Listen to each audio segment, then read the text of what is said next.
भ्रष्टाचाराची पोलखोल, अंगणवाडी सेविकेचं निलंबन. तुम्ही कधी तुमच्या मुलांना असा खाऊ घालणार का? चोर सोडून संन्याशाला फाशी. सामचा पोषण आहार रियालिटी चेक.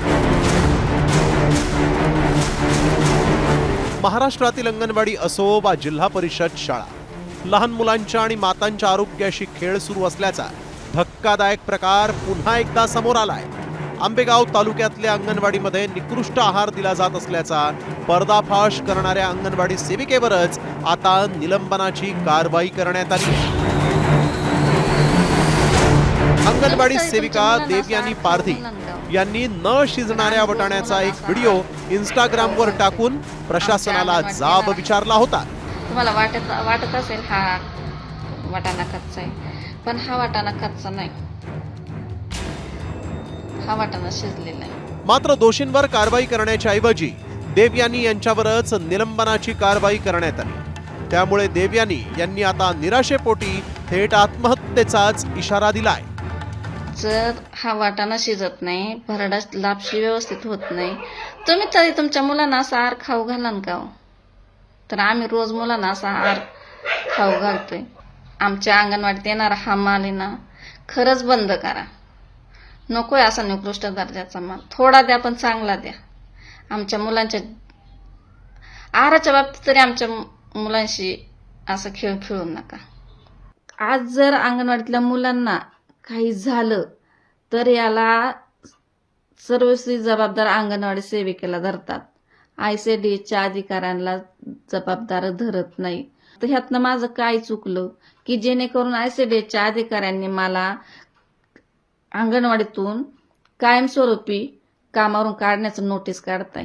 मला जे नोटीस दिले त्या नोटीसचं उत्तर मला 2 दिवसात मिळालं नाही, तर त्याच गणवेशाचा, त्याच पदनामाचा आणि त्याच इमारतीचा वापर करून मी माझं जीवन प्रवास संपवल.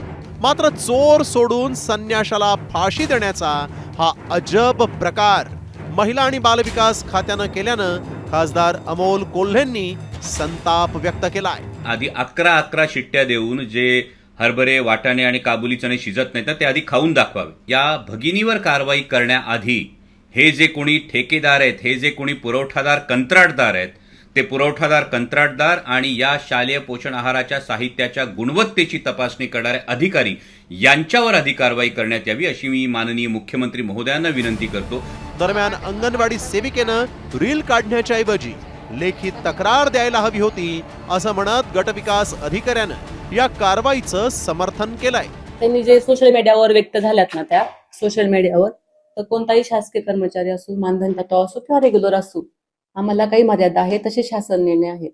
तसं त्यांनी आम्हाला लेखी तक्रार करायला पाहिजे होती की असं आहारामध्ये निकृष्ट दर्जा आहे. त्यांनी वैयक्तिक तक्रार केली नाही आमच्याकडे, किंवा इथं वैयक्तिक कोणत्याची लेखी तक्रार आपल्याला आलेली नाहीये. मात्र साम टीव्हीनं दुसऱ्या अंगणवाड्यांमध्ये जाऊन याचा रियालिटी चेक केला आणि तिथल्या अंगणवाडी सेविकांशी अन्नाच्या दर्जाबाबत संवाद साधला असता काय सत्य समोर आलं तेही पहा. ऑफिसला सांगितलं ना, आमच्या सगळ्या म्हणजे बायकांनी वाटाणा शिजत नाही, सगळ्यांनी सांगितलं. किती दिवसापूर्वी सांगितलं? ते मीटिंगच्या वेळेस सांगितलेलं आम्ही. किती दिवस झाले साधारण? 15 ते का महिना झाला असेल सांगितलं. तरी त्यांनी काय तो वाटाणा नेला परत का नाही? नाही, ते बोलले मग देऊ नका, नाही शिजत तर. नाही नेलेलं नाही. मग आम्ही ते डाळ केली, म्हटलं डाळ शिजते का बघू, पण ते नाही शिजत डाळ. ऐकलं, या अंगणवाडी सेविकेनंही सांगितलंय की महिन्याभरापूर्वीच अधिकाऱ्यांकडे निकृष्ट अन्नाबाबत तक्रार केली होती. त्यामुळे गटविकास अधिकाऱ्यांनी लेखी तक्रारींच्या नावानं जो गळा काढलाय तो किती तकलादू आहे हे सिद्ध होतं. मुळात देवयानी यांनी भ्रष्ट व्यवस्थेला सुरुंग लावला म्हणूनच त्यांच्यावर कारवाई झाली. कारण अधिकारी आणि कंत्राटदारांच्या अभद्र युतीतून अंगणवाड्या भ्रष्टाचाराचं कुरण बनले आहेत. मात्र यांची टक्केवारी गरिबांच्या मुलाच्या जीवावर उठायला नको एवढीच माफक अपेक्षा. रोहिदास गाडगे, साम टीव्ही न्यूज, आंबेगाव.